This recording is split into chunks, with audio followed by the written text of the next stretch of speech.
In the Paramore system, there floats the twin planets of Ein in an intricate dance. The Eurasian government built the experimental research and reclamation vessel, the Calamity's Refrain, now lies shattered. A series of small mechs, sporting the Scoundrel Armada colors, spiral across its mile-long frame, claiming the valuable debris. Good morning, June. Oh, good, you're all here. I have a bit of an unusual job for you today. A concerned party has reached out to us about one of their ships being attacked. What exactly is going to be going down with this besides just the retrieval? Will we be given a ride? I have no resources I can really spare. The only thing I can provide for you is the company spaceship, the Bad Penny. That's it. Information has been limited. They're kind of cagey about it, as far as I can tell. They want to rescue the crew from the ship and claim as many of their weird alien rocks as they can. Presumably the space pirates that attacked it are still there, so you may be expected to fight through a small team of Scoundrel Armada. I don't know. Alright, so prepare for a fight. Alright, let's go kick some ass. Fighting isn't exactly my strong suit. What we do see is Gaia squatting in an alley in a dark corner as people come up to them, just like Handing out baseball bats to people. except that Gaia is a small person, so they're like on a ledge, like a rail or something. They're on a trash can. To make them more intimidating? Yeah. And then you That's just awesome. see their glowing artificial eyes, just like Fantastic. That's amazing. Little spooky gremlin. That's a very good scene in the movie we're making. Okay. Effie. Yeah. Ephemeral wants to research on the what were they? I totally forgot what they were called again. The pirates or the people you're Scoundrel working? Armada. Okay. All right. She wants to see if she can find any weaknesses that she can exploit during this mission. Okay. So, I think Ephemeral is just like, her body disappears up into the Roomba, and she just kind of like goes into the waiting room of the Jude Agency. It's just kind of hovering in there while she researches. I want a scene of like one of the employees to like walk in, see you, and do a double take.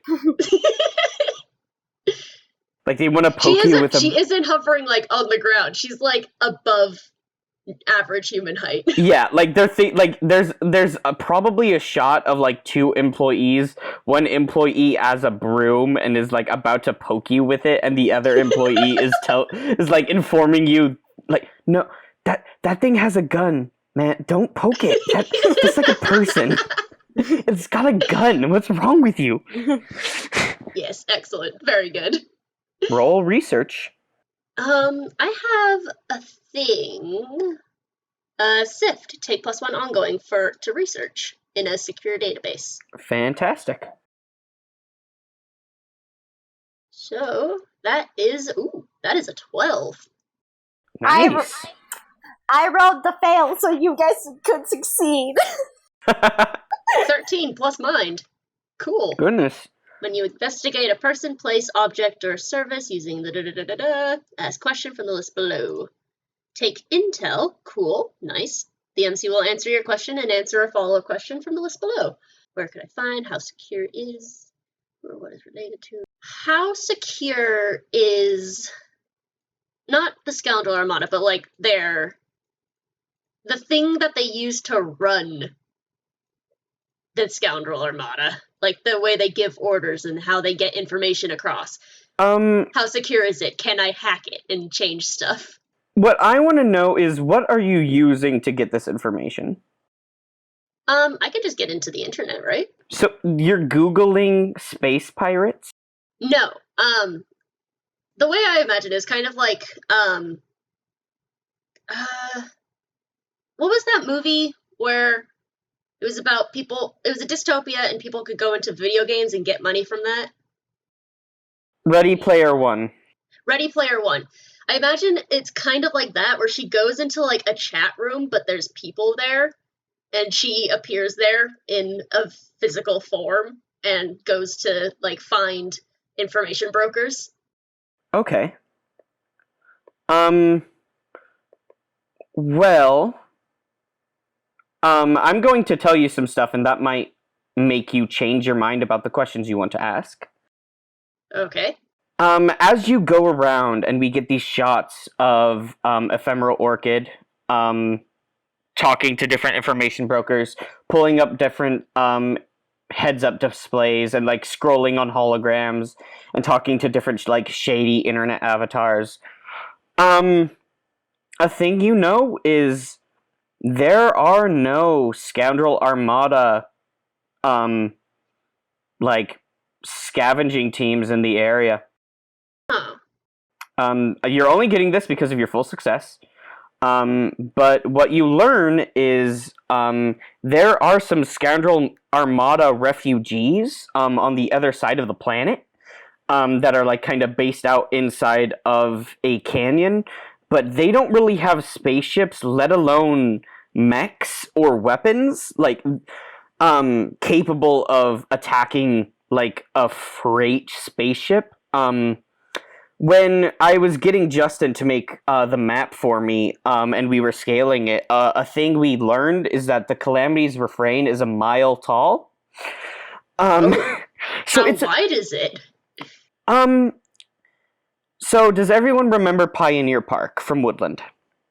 No. Okay, well, imagine a large park. The foot of the Calamity's refrain fits in a park. Ugh. Oh. Okay. It's a big ship. Oh, that's right. This thing is a mech. Oh, that makes more Yeah, sense. you should have said that. That was going to be a reveal when you guys flew You out said there. a foot, and I was like, what's the scale? A foot to a mile? What? Yes. A thing about the Calamity's refrain is that it is in fact it is a spaceship, yes, but it is also shaped like a human woman. Sexy lady. Sexy robot lady. Not really.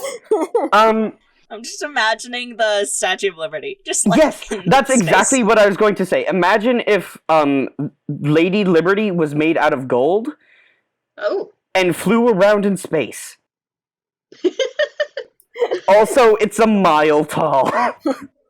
Amazing. I mean, isn't Lady Liberty? Lady Liberty is pretty big. I don't think it's a mile tall. Yeah. Okay. Wow. So, what would I ask after this? Lady Liberty is 305 feet tall. Oh, that's not even close. That is not close at all. It's close. It'd be closer to the height of the Empire State Building. A little Okay, that makes more sense. taller still taller, but that's what I'm saying. Yeah. Okay, I don't know what question this would go under, but based off what I just figured out, I have a question. Sure. I want to know who would have something that could take this down. The weapons and the ship and whatever, because you just said the Scoundrel Armada wouldn't have stuff like this to do this. So who would? Oh no, yeah. They're scavengers. I described them briefly as garbage punk. Or like rust punk, even. Grease punk? Grease punk, yeah, for sure. Yeah, so who are you talking to right now? Like just a information broker? Kind of, but I think like more weapon based, and maybe like kind of like into not border control, but like watching ships and movement and package delivery and stuff.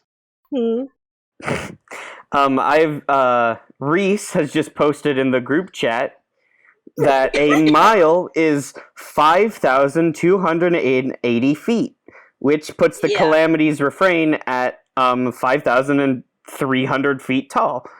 Yeah, no, that's right. And to pair this, I took a picture of the tallest buildings in the world. The tallest building is Mhm. 2,717 feet. That is 3,000 feet. Like around 3,000 Okay. feet taller. It's Right. a little over half. All right. Riley. So, this information broker, I think their avatar looks like a chibi Final Fantasy character. That just kind of floats in the air at eye level with people. And they're like, Right. Well, here's the thing. A lot of people were after the Calamity's refrain. It's a big experimental ship and mech. A lot of people were interested in that kind of technology.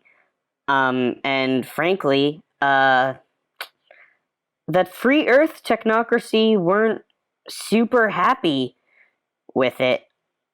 Rumors say, and this is just hearsay, so don't quote me on it, but some people were talking about how the ship had been loaded up with a advanced experimental AI.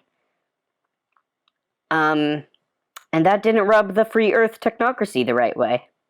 Kinda thought it was competition for their weird robot god. Thank you for the information. I will definitely put this to good use. That's just where my money's at. Bet they're trying to scalp it for all the cool tech. I mean, understandable. Everything is free reign when you can't fight back. the little floating Final Fantasy character, which I have just decided now is the Black Mage from Final Fantasy. You know that guy that's like that's all robes and then a pointy hat, and you just got the two dots in between? That guy, that's what it looks like. Just a floating chibi version of that dude. It like kind of shrugs and goes, "Remember, you didn't hear it from me."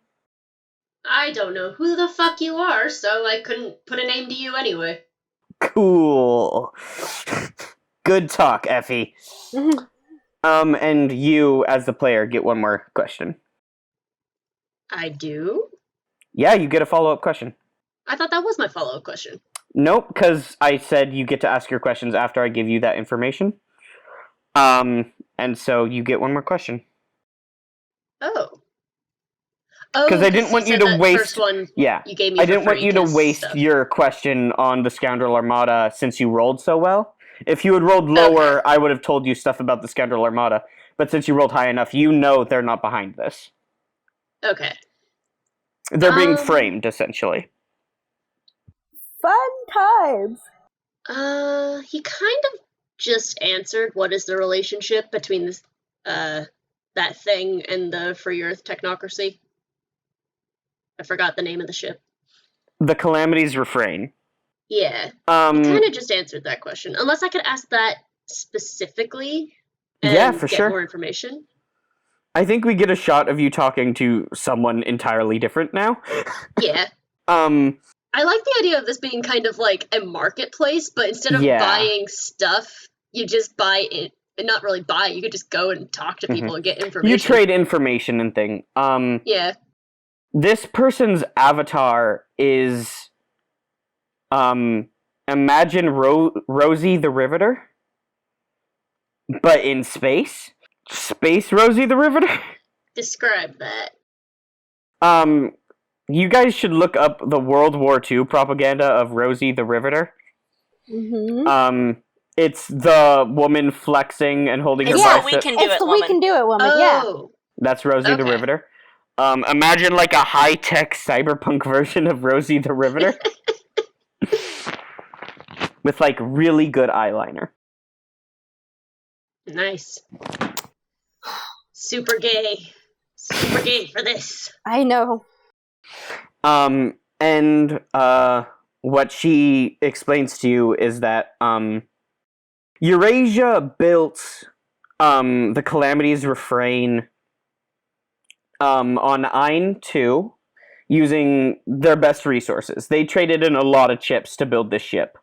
They bought technology from the Free Earth technocracy. They got stuff from the Eco Block. They got the best of the best from everything, and they built this massive ship, which is its entire purpose is to fly from Ein 2 to Ein 1, carrying teams of archaeologists, researchers, tomb raiders, treasure hunters, scientists, like biologists, map makers. Just it is designed to take anyone who is interested in exploring and notating and the advancement of science to Ein 1, dropping them off, investigating the alien ruins on Ein 1, which are these massive grayish-brown coral structures that just stick out of the ground at random points, going in kind of random directions that seemingly have no connection. But it's made out of this very porous, grayish-brown material that almost looks like coral, or like a volcanic rock of some sort. And it's just these massive, porous towers that just stretch up. Sometimes they're leaning, sometimes they're sideways, sometimes they just shoot right out of the water and into the side of a mountain or whatever. Oh. And they're just full of this alien tech, of this ancient, disappeared alien race. No one knows where these ruins came from, not even the Capricorn. So they send these research teams to break into these ruins and collect as many samples and as much material as possible, which is then loaded up into this massive ship and is then flown back to Ein 2, where the greater society of Eurasia lives, and where they have more settlements and civilization, so they can better catalog it, investigate it, put it into a museum, sell it on the black market, whatever they want to do. So that doesn't really answer my question of what's the relationship between them and the Free Earth technocracy. Sorry. All of that to say is they're very jealous of it. The Free Earth technocracy, their whole thing is they want to be the most advanced scientifically, and they want to have the best AI.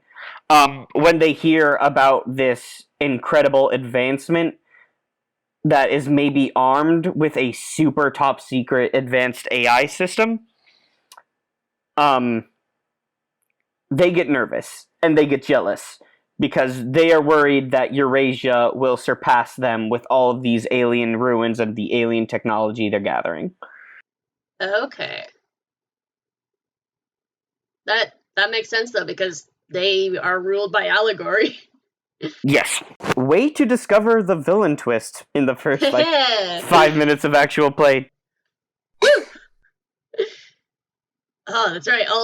We've been going for like an hour and a half, and this has all happened in 5 minutes. Yeah, this was originally planned to be a one-shot, but it might end up being 2 games.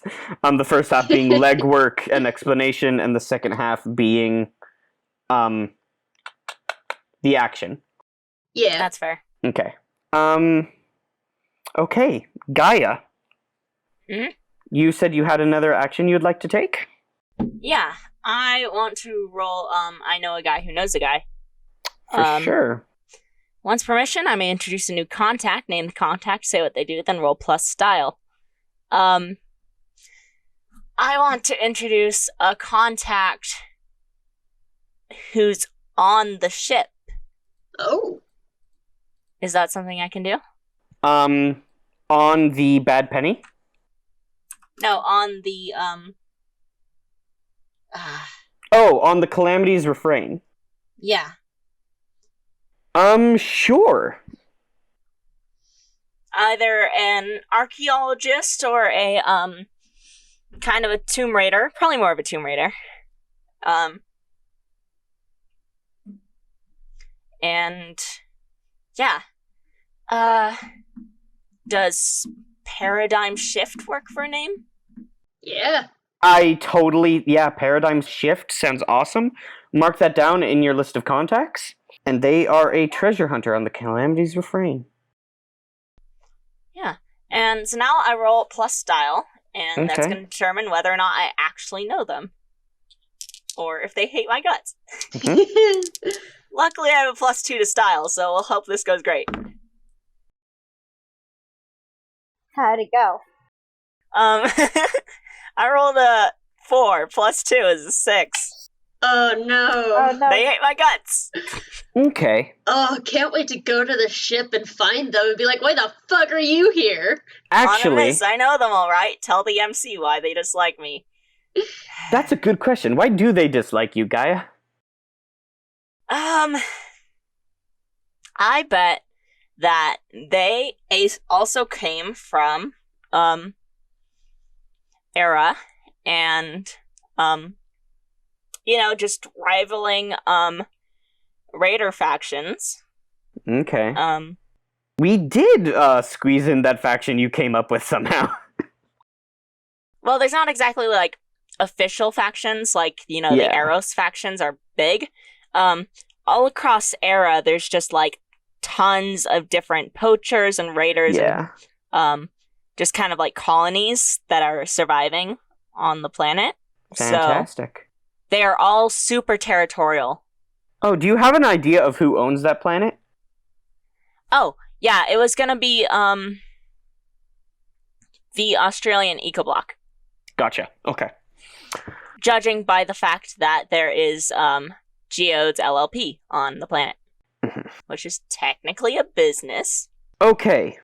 So I think the way, like, you're looking to see if you know this, like, if you know anyone on the ship, if anyone you know might have been connected to the ship.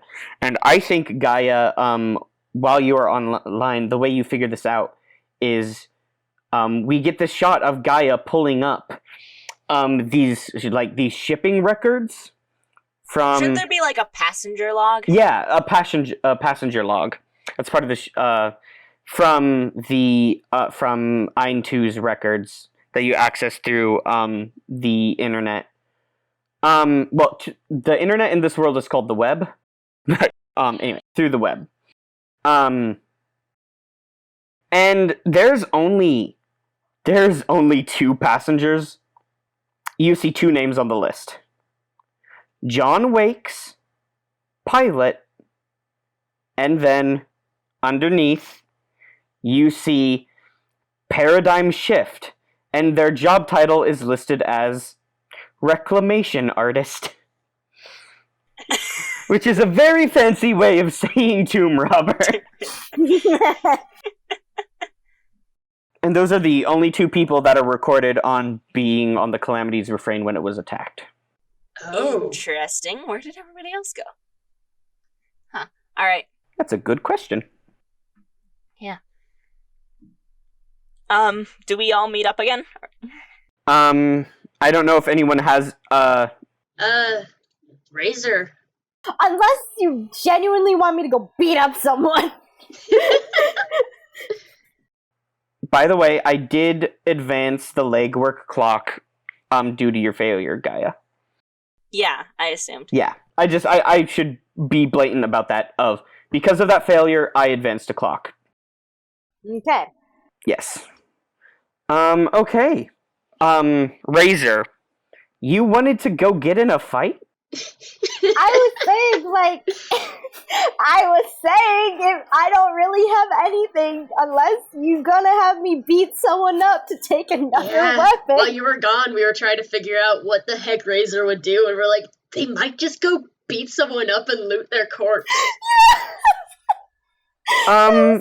Keep in mind, like, the police are a thing that exists, and some police are in giant super robots. No, yeah, that's why I was like, what is Razor gonna do?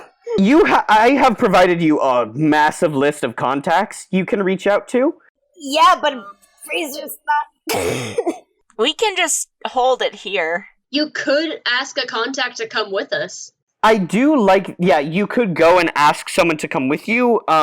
I do like the idea of you hitting the street, which is generally for going to contact for help, but I kind of like the idea of it's like a fight buddy.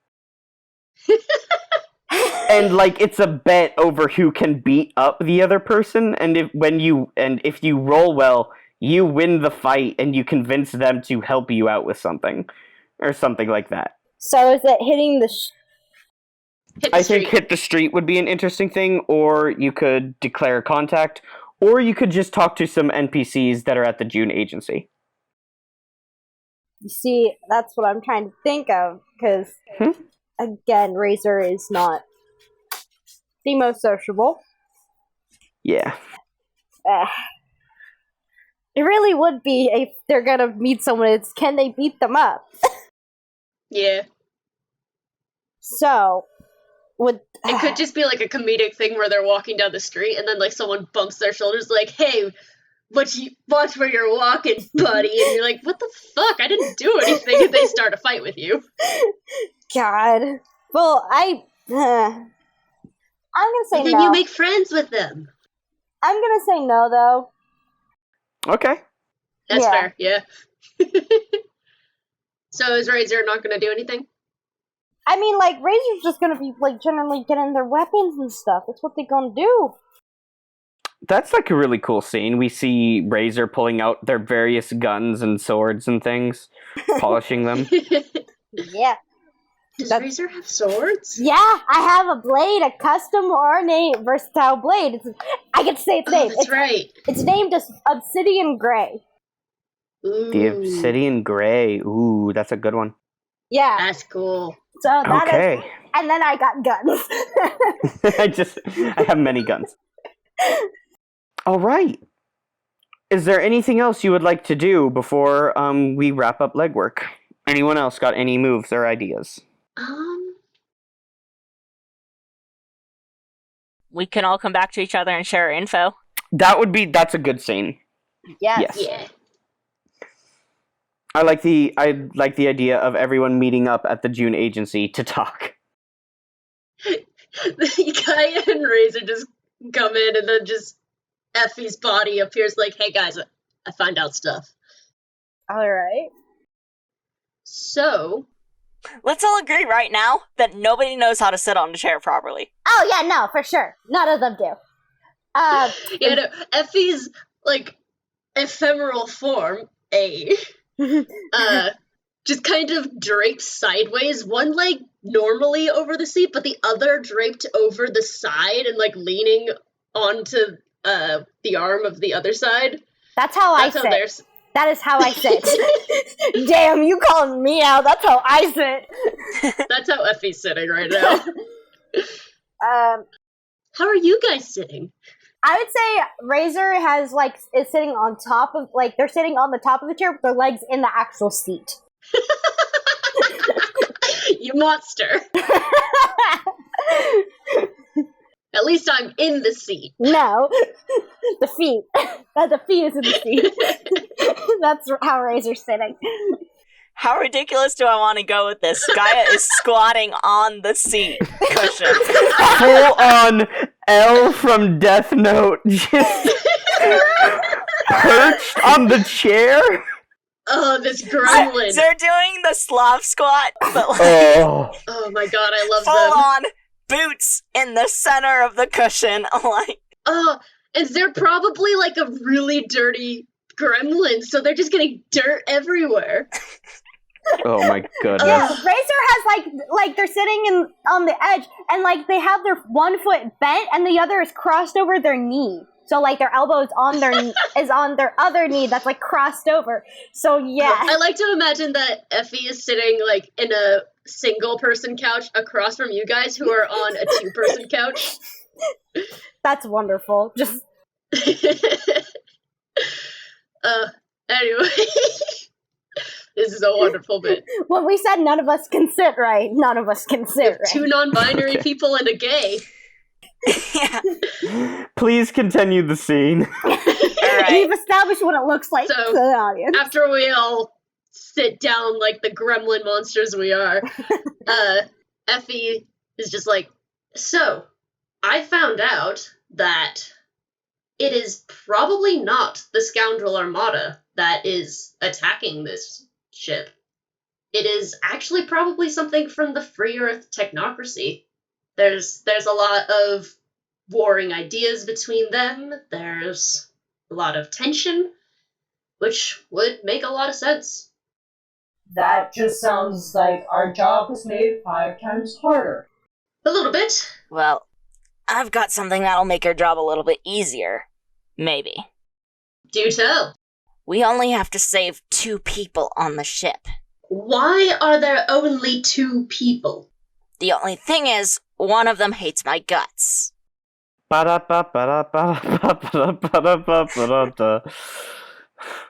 And prom's tomorrow. I've just decided that she has a semi-British accent now. Go for it. Do it. Why does she only have 2 people? Who is piloting this? How are they managing it? 1 pilot, 1 passenger. All right then. Reza, any information from you? No, that's not my strong suit. That's fair. I looked at a sword. Don't make it funnier than it is, Riley. Hey, I'm allowed to punish you for not doing a scene, or like even failed roles are interesting narratively. Razor wood. Yeah, it's.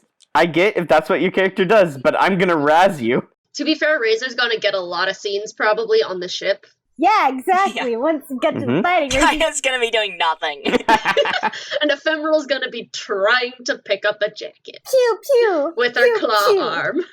Okay. Oh my god. Is Effie just R2D2? Yeah. Probably. And British.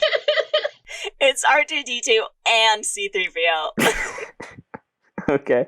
So Gaia's like, I'll be honest, I already forgot the name of the pilot. Wonderful. Well, we'll find out when we get there. Simple as that.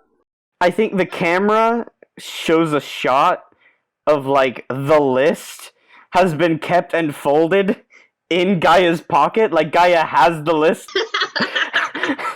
in their pocket and is just totally forgotten. Effie claps her hands together, but again, no sound. You just see her clapping her hands together, and she's like, well, if we have nothing else that we're going to be doing, I suggest we get on that ship.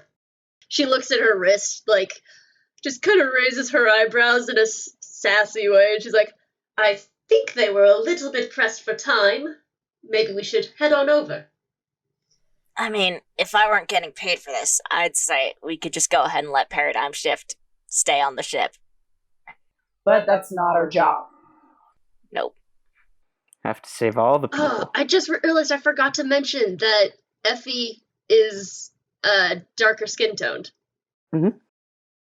I feel like that's important. She is not white. I don't think a single one of us is white. No, not to my knowledge. So, are you guys ready to head over to the Black Penny? Sorry, the Bad Penny? Bad. Black. Sorry, I'm looking at someone who has black on their name, and I think Black Penny is going on the list of potential NPC names. Oh no. Oh Right. no, I would feel so bad. Okay. I think we're just getting on the ship now. Yeah. Okay. So, if you guys are heading to the Bad Penny, you will need a ride over to the shipyard from Mephistopheles, which leads me to introduce the company driver. You all head out into the parking lot, and you see a young boy. He looks like he's 19 or 20. He has scruffy blonde hair. He has dog ears. He has German Shepherd dog ears. This boy is a dog boy, like straight up. He is wearing a high school Letterman jacket. Like from the 1980s. He is on his phone right now and sucking on a lollipop. He is wearing a dog collar themed choker. He has a shirt on that says Race Car Princess on it. My boy! Wow, we're really just pandering to the furries, aren't we? And Underneath the crop top, he is wearing a full-on mech pilot plug suit. I love him so My much. boy! I feel like Effie's kind of like a really friendly person. Can Effie be friends with him? Like, can I say that they've met already before? He is on your list of contacts. He is a coworker. He is the company driver. I think everyone knows him to some extent. If you guys want to be friends with Sparks Fly, you absolutely can. He is a very friendly person. Okay, because I want to have like a short scene with him real quick. Oh yeah. Just like, I want to say that like Effie sees him and hopefully he sees her and they're just both like, "Hey!" and they like run towards each other and like they go to do like just like a really elaborate handshake thing, but because Effie doesn't have a physical form, they can't actually touch each Oh other. no. But they make do, and like instead of like clapping their hands together with like the front and back and doing like fist bumps and stuff, they go through on purpose and make it look really cool, and like it goes through Effie's form and makes this cool jittery effect to her body, making it just so cool looking. Yeah, his tail is wagging. Hey Sparks, how you doing? Oh, you know, I'm all right. How are you guys doing? Well, we are about to go save 2 people on a giant mech, so... Ooh, yeah, I heard about that. June said I would need to be flying a spaceship today? That's wild. Yeah, get a little bit diversity in there. Yeah, I don't think I've ever piloted the Bad Penny before. I mean, it should be fine. It'll be a learning experience. Razor's eyebrows go up. Like, I mean, it should be fine. It's not like it's Namor out there, you know? It's not the worst way to die. Oh my god! He's like, yo, Gaia! I totally forgot that they were going to be doing that. Just like the offhanded dark remarks. Oh, that got me. I mean, okay, but like Razor probably is just gonna be like, It's not the way I prefer it, but I mean, I don't think I have some faith if this is the company drive. Yeah, it's fine. I'm a professional. Yeah, I'm a professional. At its worst, it'll certainly be a fun ride. Every ride with me is a fun ride. Yeah, I didn't say we would die. I was just thinking, suffocating in 30 seconds is not the worst way to die. Fair. He gives like a nervous chuckle. Effie just kind of like nods slowly, thinking about it. Like, yeah. And he's like, all right, let me go get my baby. And he leads you guys around to the other side of the building, where you see Sparks Fly's personal vehicle, which is a giant robot centaur. It is a bright purple mech that is designed to look like a centaur. One of its arms has been replaced with a giant, fearsome-looking lance. It has the name Shadowfax airbrushed onto the side of the horse body. This boy is so extra. It has, like, it doesn't have a bad paint job, but there are parts of the paint that are newer, where you can tell he had to remove, like, sponsorship deals and stickers. Oh no. Sparks Fly was a professional mech pilot for this universe's version of NASCAR. There is a faction called let me pull it up real quick, the National Association for Advanced Mech Racing, also known as NAMR.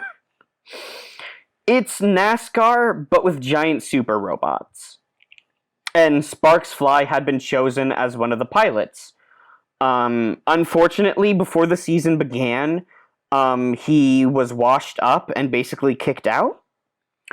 And he was pretty much homeless living out of this giant robot for a bit until June found him.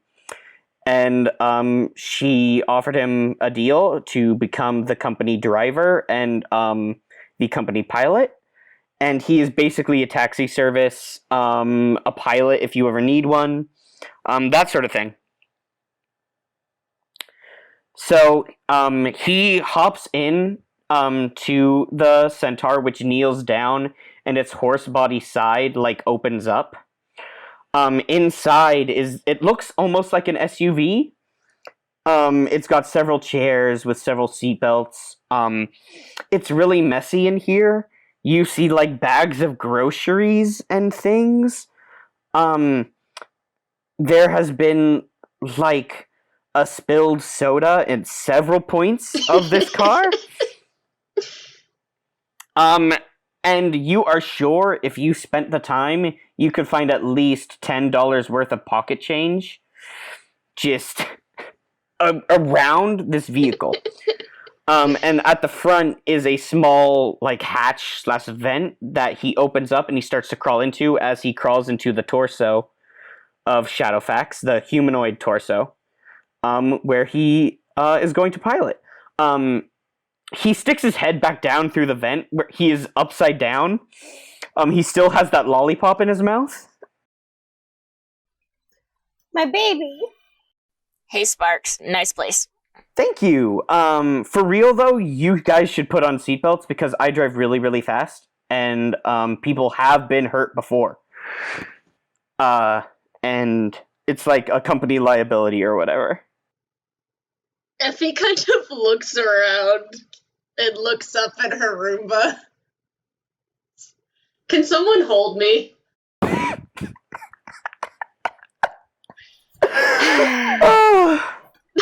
I'm gonna say that Razor reaches up and just grabs the projection.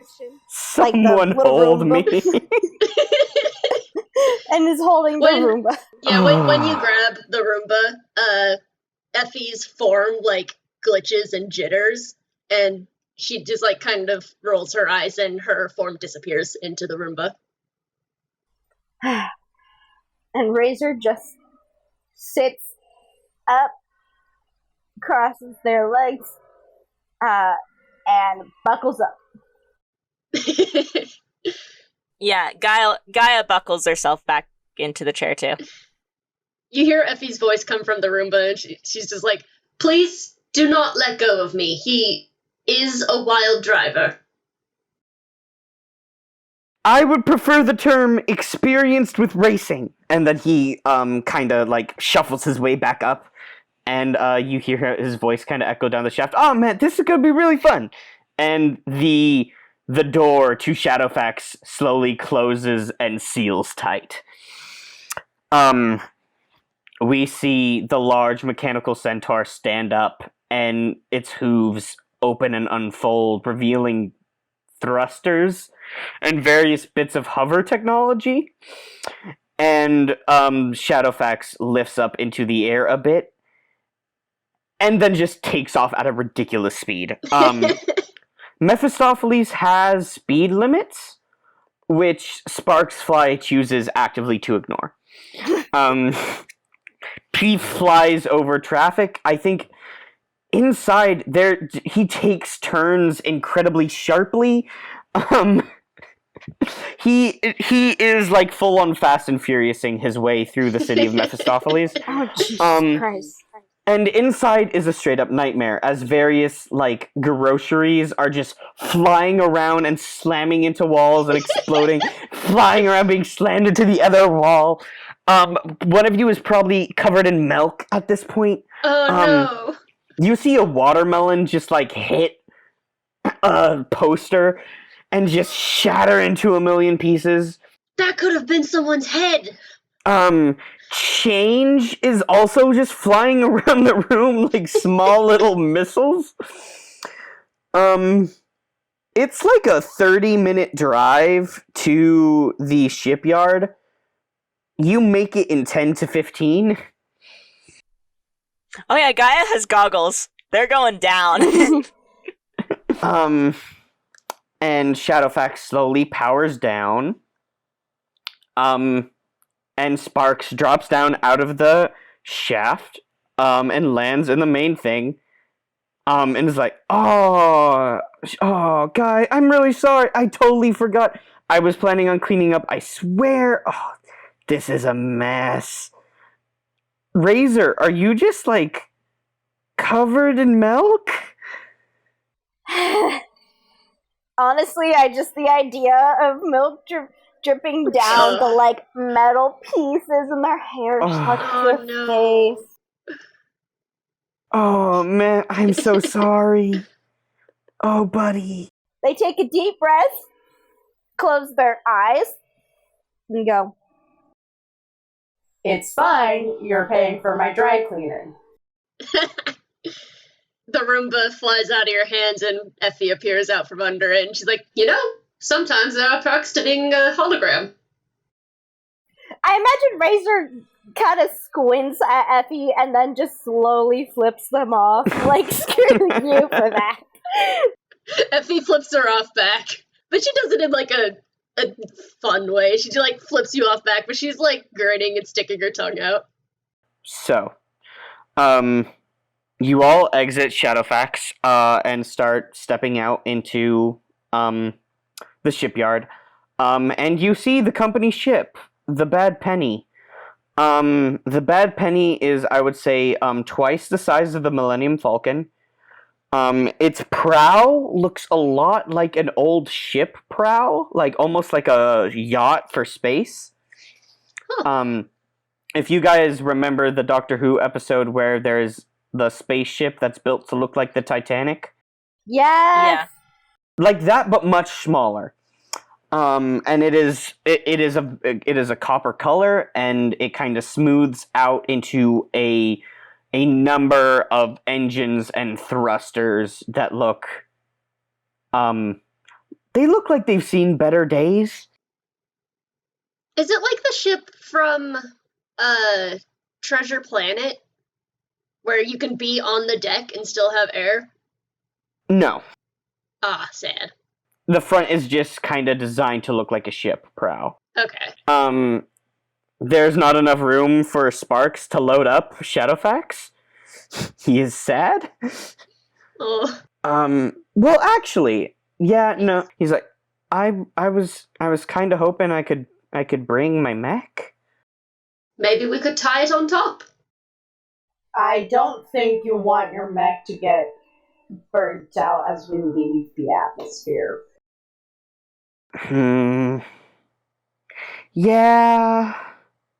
Yeah, you're right. Yeah. That's just like a real bummer, though, you know? Yes, but should be good in the long run. I'd appreciate not having my air tank chipped by coins. Yeah, sorry. I meant to clean. I really did. But, I had a thing. And sometimes you forget, what your car looks like. And then you are reminded. And I deeply apologize. Hey man, you're a busy guy. Don't take shade. Oh, shoot. 1 second. He crawls back into Shadowfax, and Sparks Fly comes out with a straight-up machete. And he's like, just in case. Did you have that in a sheath somewhere?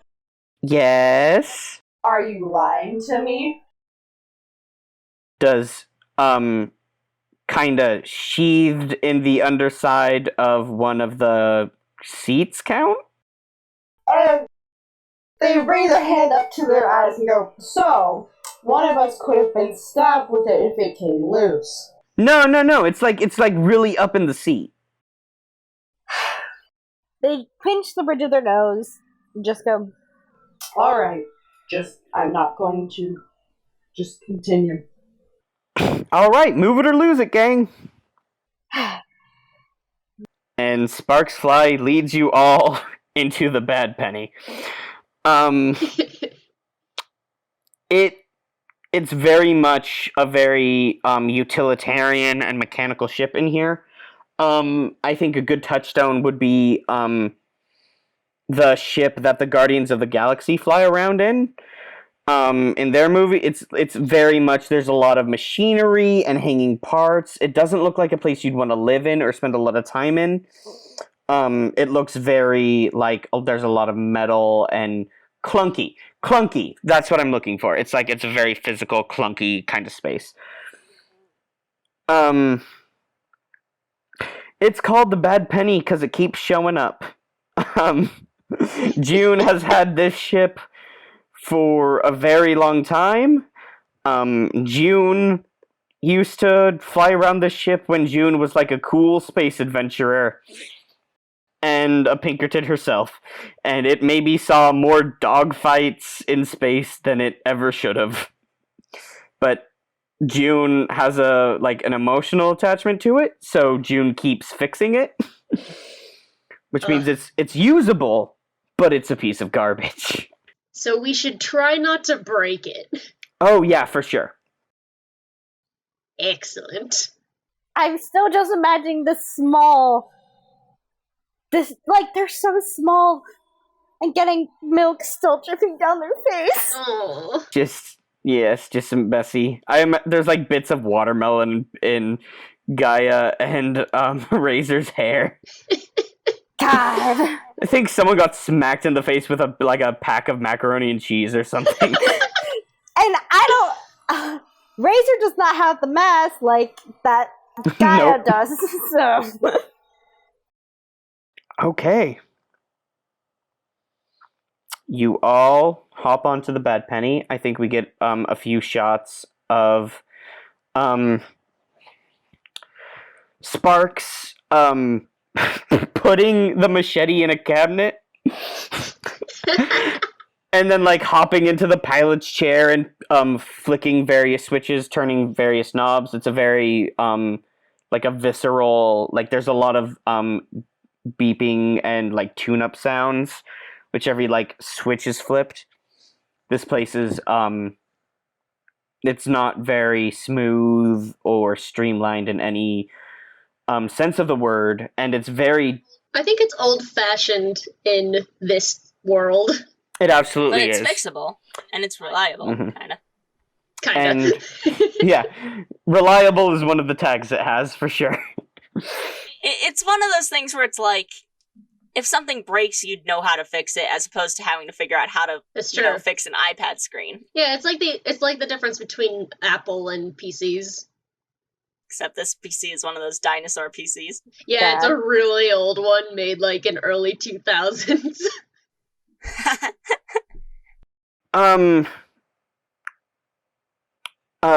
But despite this, Sparks pulls this cord out of the chair and plugs it straight into the back of their neck. Where you see they have like machinery and plugs set up. And immediately appears to know what he's doing. You hear the engine slowly whir to life, and although Sparks has never piloted this particular spaceship before, he looks at home, and he looks almost immediately like he has an idea of what he's getting up to.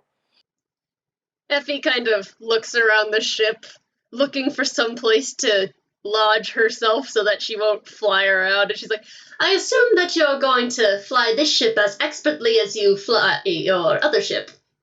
He looks at you and he grins, and he's just got those big pointy dog teeth. He has the Steven Universe star eyes. Riley, you really appealing to the furries with this one. No, yeah. I think I'm a heckin' furry, man. The silence on Riley's eye. I think Effie's gonna like use her claw arm to open a cabinet and like move herself in there. We get a shot of Effie's Roomba slowly lowering itself down onto a machete. A different cabinet. Hey. It's the same cabinet. It's only got the one cabinet on the ship. Oh no. And Effie and the I machete imagine live it's there kind now. of like I imagine it's like those high school lockers that are like a human sized. It's like tall and like maybe 1.5 feet wide. So it can hold a bit in there, but that's the only cabinet. Yes. Maybe there's a jacket in there and she kind of like shimmies her way into the jacket to like have some padding. God. Sparks speaks briefly with the control tower, outlines that they have clearance to go and what their business license is. The shipyard gives them clearance to launch. And we see the Bad Penny shakily lift up into the air. For a moment, it looks like pieces of it are going to fall off. Oh no! But they don't. It holds together. Sparks almost purrs appreciatively, and he strokes the chair he's in. And then it takes off like a rocket. Oh, good lord! A frankly unholy speed. Razor's just. So I, as Reese, love Sparksfly with all my heart. He is the baby. But Razor feels like an exasperated parent who wants to grab the oh shit handle anytime Sparksfly drives, but there's no oh shit handle. I mean, he drives fast because he's used to driving NASCAR. Yeah. Basically, but that doesn't, he's good at what he does. Yes, he is a fast, reckless, but Sparks has never gotten into a car accident. Sparks has never crashed a ship ever. The only damage on the Shadowfax has been him trying to scrape off a Coca-Cola sticker. I want to know if you two were able to get seats before this happened. Oh yeah, no. Oh yeah. He would not have taken off if people were not secured. Alright, we're going into space. We see the Bad Penny heading off towards Ein space as fast as it can. And eventually you pass the rotating binary planet system of Ein 1 and 2. Obviously, these are planets, there's distance, but I think space travel has advanced enough in this setting so that it is relatively easy to travel between planets for only a short time. And in the space between Ein 1 and 2, floating in the inky black void, you see it. The Calamity's refrain. It doesn't look quite like what you expected. It is designed in the shape of a beautiful golden woman.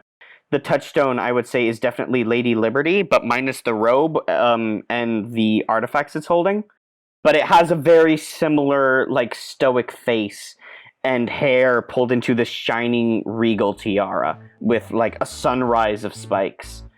And its torso around the hip to the stomach, it's just gone. It's just a crater. There's nothing but shrapnel, golden shining shards, their own unique sea of stars floating through this blank of space.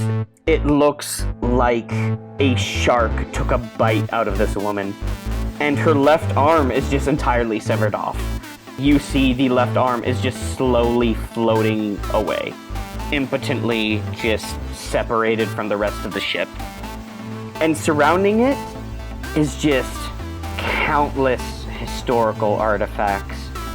You see statuettes, you see what looks like cables, you see, aliens. There were live flora and fauna, alien animals on this ship that are just in the void of space now. You see, a plant that can only be found on Ein 1. Maybe it's not even alive on Ein 1 anymore. Maybe this is a unique orchid that they only found in a certain ruin, and it's just frozen, floating through space. I want to say there's a piano floating by, whatever these alien society's version of a piano is. Just countless works of art, countless things that represent eons of a lost culture just destroyed and now just additional space debris. And you see, picking through the trash, floating around in these large mechs. They don't have heads, they're not as humanoid as other ones. They look like if a forklift grew arms and legs and then decided it wanted to be in space.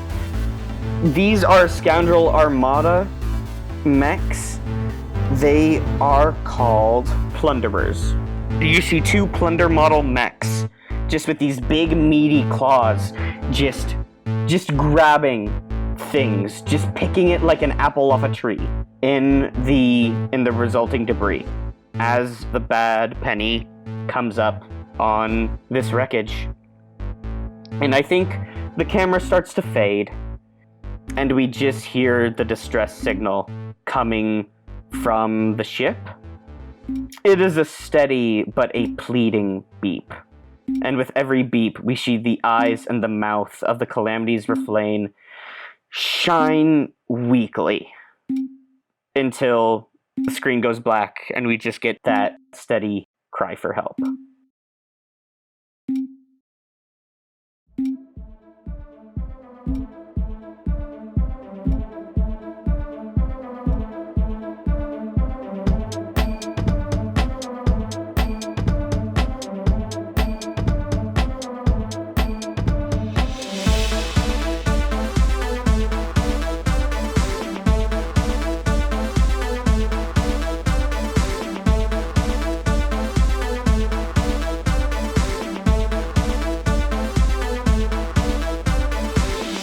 Hey Mark Experience audience, and welcome to the end credits. Thank you so much for listening to our show.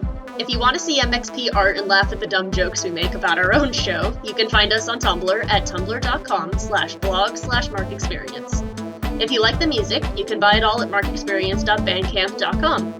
And we also have merch at redbubble/people/mark-experience, where you can buy posters and shirts and stickers.